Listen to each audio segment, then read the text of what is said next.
Today I'm going to be making my easy and super moist banana bread. You're going to love this recipe. So you're going to need about 3 bananas. These are very, very ripe. 1.5 cups of all-purpose flour. 1 cup of granulated sugar. 1/2 cup of sour cream. 1/2 cup of unsalted butter. 1 teaspoon of vanilla.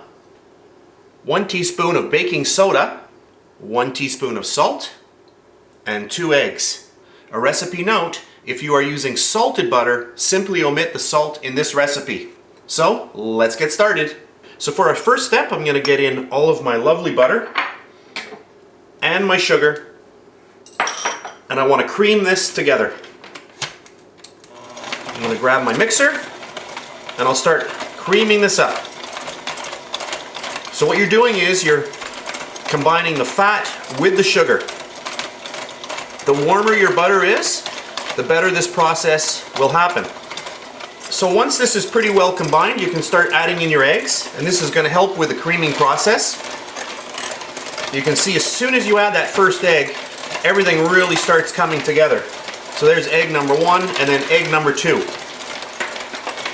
Then I'll add in my vanilla and all of my salt.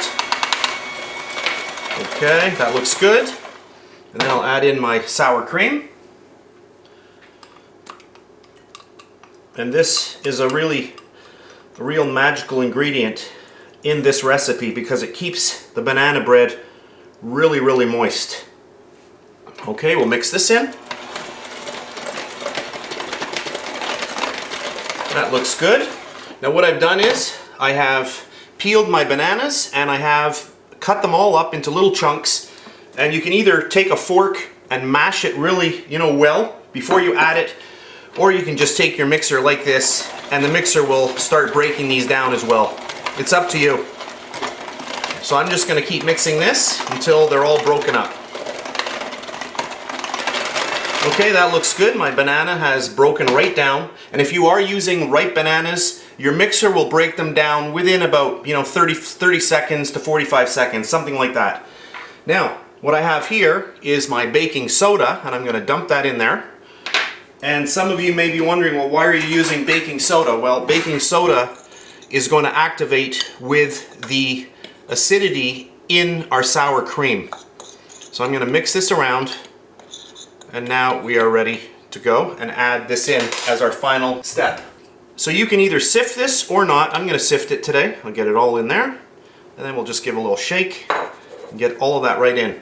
And another thing you might be wondering, can I add anything to this? You can add walnuts, you can add a little bit of cinnamon as well. Today I'm not adding any of those things, but feel free to add those in because they are great additions to this recipe. Now what I'm going to do, I just want to mix this until combined. I don't really want to over mix this batter. So I'll just keep mixing until well combined. Okay, once that is well combined, we are ready for our baking tin. Okay, I've got a baking tin here, and I guess I should measure this. So this here is about 8 inches by 4 and about 3.5 high. And that's the baking tin that I will be using today. And now I'm just going to get all of this lovely batter right into there. Get all of that in there, and that's nice just like that.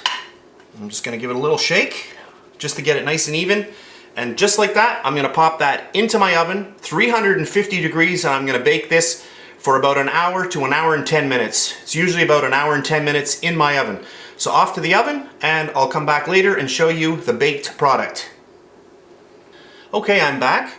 I baked my banana bread loaf for a total of 1 hour and 10 minutes at that 350 degrees. So at this point right now, I just want this to really cool down, and then what we're going to do is we're going to come back and we'll slice into it. And it smells really good in my kitchen. So I'm going to let that cool down and I'll be back. At this point, my banana bread loaf has completely cooled, so we'll cut into it. And I'm using a serrated bread knife. Always cuts really nicely into any type of bread. And look at that. That looks amazing, and it smells even nicer. little bit of butter on there. Oh, you got yourself a treat. Super, super moist. Really tastes good as well. Really, really good. So that's it for this video. I really do hope you try this. This is a really, really good recipe. I hope you enjoyed this video. I'll see you next time.